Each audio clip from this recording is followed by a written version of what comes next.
Everybody, welcome back, JView TV. I want to ask a question. I don't know why Africa presidents, they don't like to leave when they get to the office. Paul Biya is almost 90 years old.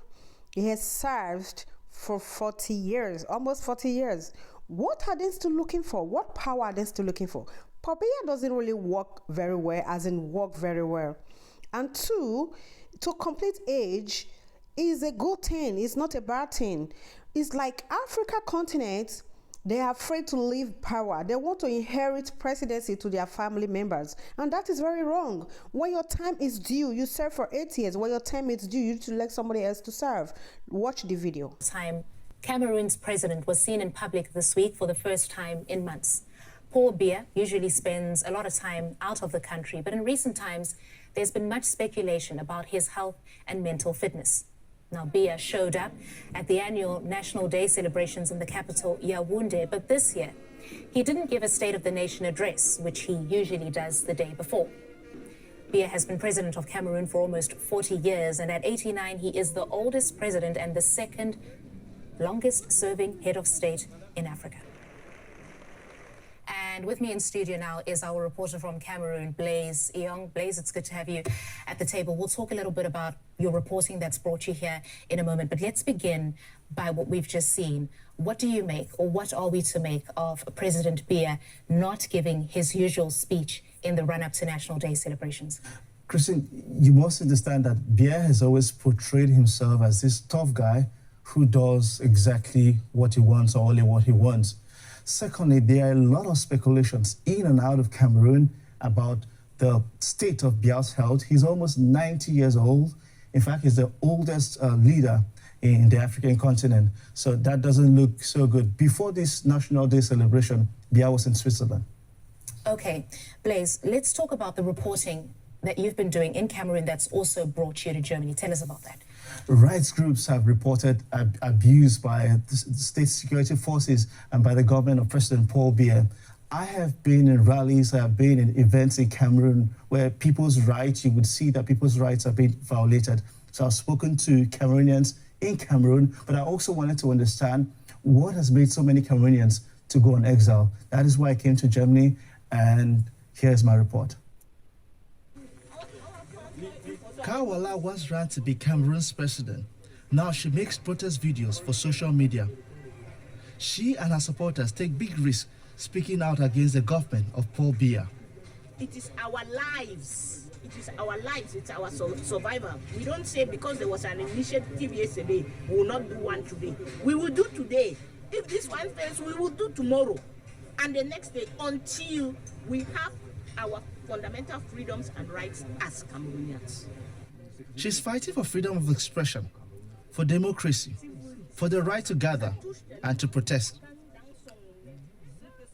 At the moment, she keeps the fight limited to social media and this compound. She knows she'll be in trouble if she takes her fight outside. This man took his protest all the way to Cameroon's parliament. I want to give you a quote here in this house that I borrowed from the American liberators. When injustice becomes law, resistance becomes a duty. The people of West Cameroon have a duty to resist your oppression.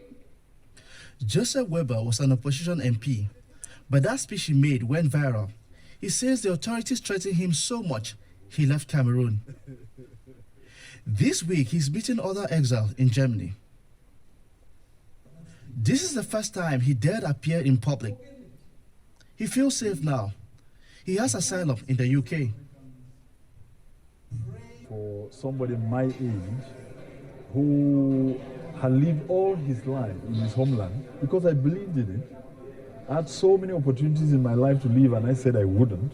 I would never. And if it wasn't for the fact that I needed to get away to save my life, I would never leave it. For people who cannot leave Cameroon, staying and protesting can be fatal. Roger Ndago was jailed for taking part in an anti-government protest. He caught cholera in prison and he died, chained to a hospital bed. Nous ne mesurons pas que ce gouvernement est capable. We could never imagine that this government will abandon a sick person chained up in hospital. On the contrary, officials who have embezzled public money are flown abroad for medical treatment. It is tragic. Nowadays, being part of the opposition is a straight path to death. Rester dans l'opposition, c'est avoir un pas vers la mort. Kawala keeps our opposition at home. That might be our best chance to stay in Cameroon and to stay alive. Okay, Blaise, so, wow, it's a very difficult situation for people in the opposition in Cameroon. You've talked about the speculation around his health. President Biya is going to be turning 90 at the end of the year. I mean, is there a conversation happening in Cameroon about what happens when he goes, whenever that will be? One of the characters that we had in our report, the report that we've just seen, the woman Kawala, I was part of a meeting she organized with other political leaders, and they agreed in this meeting that no one can take Biya away through the ballot box. So basically, the opposition is preparing for a post-Biya, but the problem is the army has been given so much power in Cameroon.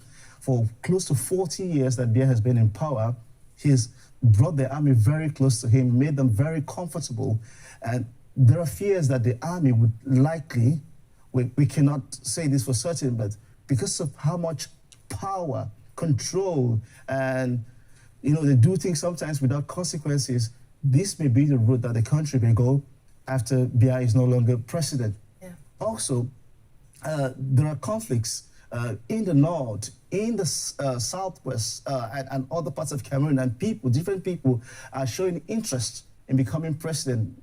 In a country where one person has been president for so long, there's certainly other people who vie for that position. So experts that I have been speaking to say Cameroon may reach a point where you have all these people fighting to get someone at the helm of the country. Right. And before we round up, we have countries like Russia, that has a great influence in Cameroon. Cameroon has just signed a military cooperation with Russia. Russia has been, we've seen in other places where they try to impose a candidate in a country so that they can have control. Wow, that's certainly a bleak Yeah. outlook in that case then. Well, Blaise, thanks so much. Good to have you in studio. And